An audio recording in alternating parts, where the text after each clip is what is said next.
I make mistakes, but I strive every day to be a perfectionist. And we all know God only made one thing perfect, and that's my boxing record. My dad is a millionaire. My mother, she's a millionaire.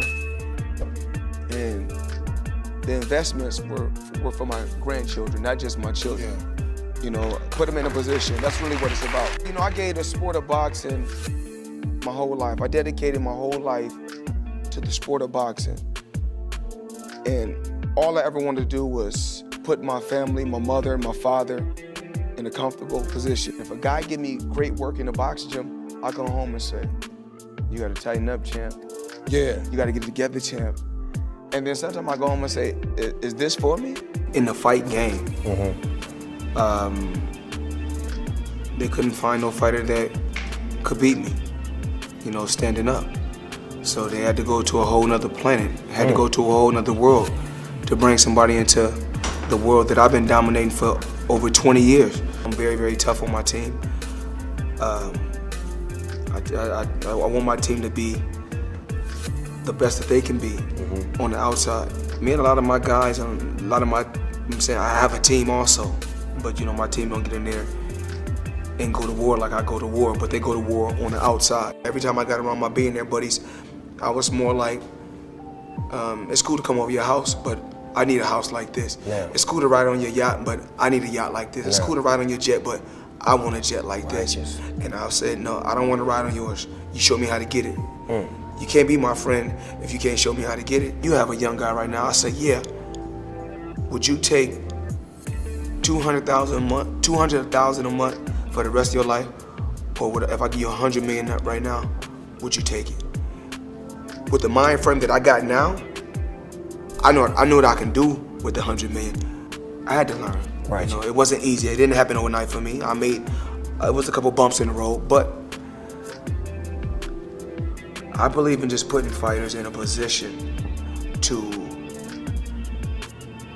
get a monthly check for the rest of their lives. If you have $100 million and you don't have a game plan, You really don't have 100 you really million. don't have $100 million. You still broke. Righteous. Actually. Righteous. You got money for a short period of time.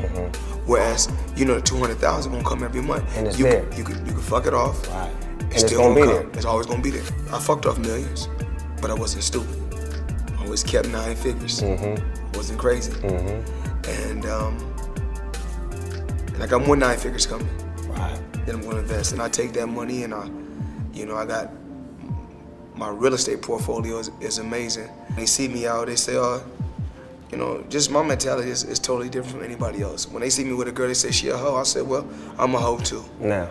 They say, well, she a stripper. I say, well, I own a strip club, but it's who I'm supposed to be with. Once you reach a certain level in the inside, I mean, cause you know, you got entertainers that make a lot of money and then they come and go. You gotta watch, you gotta watch the way people move. You know what I'm saying? And when you watch their movements, to see what just even in boxing, everything.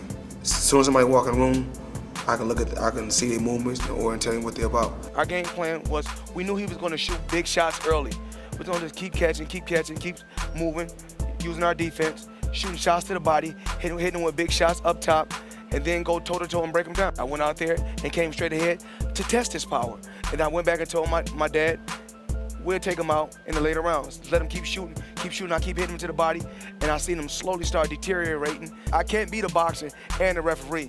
So my job was to keep my composure, keep coming straight ahead, push him, press him, and then get the knockout. I'm a lot older, I'm not active anymore, I told you that. Right. So I approached this fight totally different. I felt like I owe that to the fans. Even like, I can remember when I fought in the Pacquiao fight, you criticized me. You know, a lot of guys criticized me, but at the end of the day, I gave you guys what you wanted to see. I gave you guys blood, sweat, and tears. My job is to go out there and fight, and that's what I did tonight. I'm not here to knock Marciano or no other legendary fighters. I praise any legendary champion that paved the way for me to be where I'm at. The live gate for me and Pacquiao done 72 million. We broke the record. And you know, with everybody saying that the fight wouldn't sell out or the fight wouldn't do numbers, we done over 80 million. The servers crashed in California and in Florida, and yes, we broke the pay-per-view record also. The deal they gave me, just in 3 fights, with the Canelo, the Pacquiao, and this fight with Conor McGregor, I think $750. I made over $1 billion in my career, but just those 3 fights, $750 from CBS and Showtime. I have a lot of experience, at the top-notch level. At the top level, I have a lot more experience than he does. I've been winning, winning throughout my career, just being a very, very smart fighter. I don't think that, weight has anything to do with the fight. I think it's all about the skills, and I think that I'm a very, very skillful fighter. I'm a thinker, and that's how I've been, that's how I've been victorious. I had good timing. I've been able to network with the right people, been in the right places at the right time, and I had luck on my side. All I have to do is continue to surround myself with the right people, and it's all about timing. Everything is about timing, and different relationships, and networking with the right people, and that's what I've been able to do. Not wanting to be like every other fighter.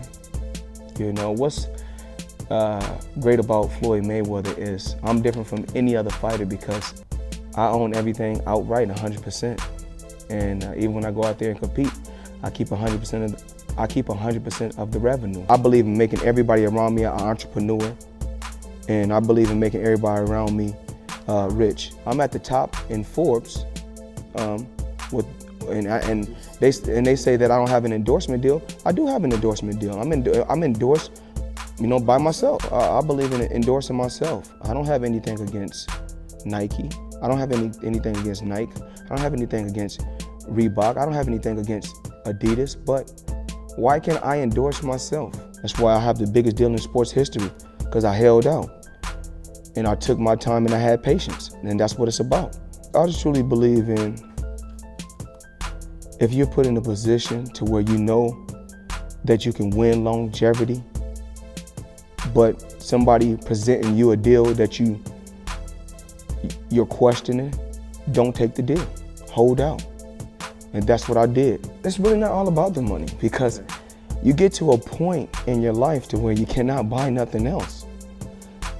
When you got houses all over the world, and you got every kind of automobile you can have, and you've been all around the world, my name is everything that I got.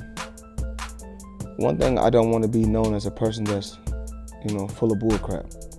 I want to be known as a person that's honest and a person that does good business. So anytime you mention Floyd Mayweather, be like, I don't mind doing business with him because he's honest and he's loyal, and he does great business. My thought is basically, tough times don't last. Tough people do. And I'm tough. I can get through any situation. Dedicate myself to the sport of boxing for 2 years. Fight my heart out for the next 2 years. Work hard for the next 2 years. There's only 3 ways you can learn: hearing, seeing, and doing.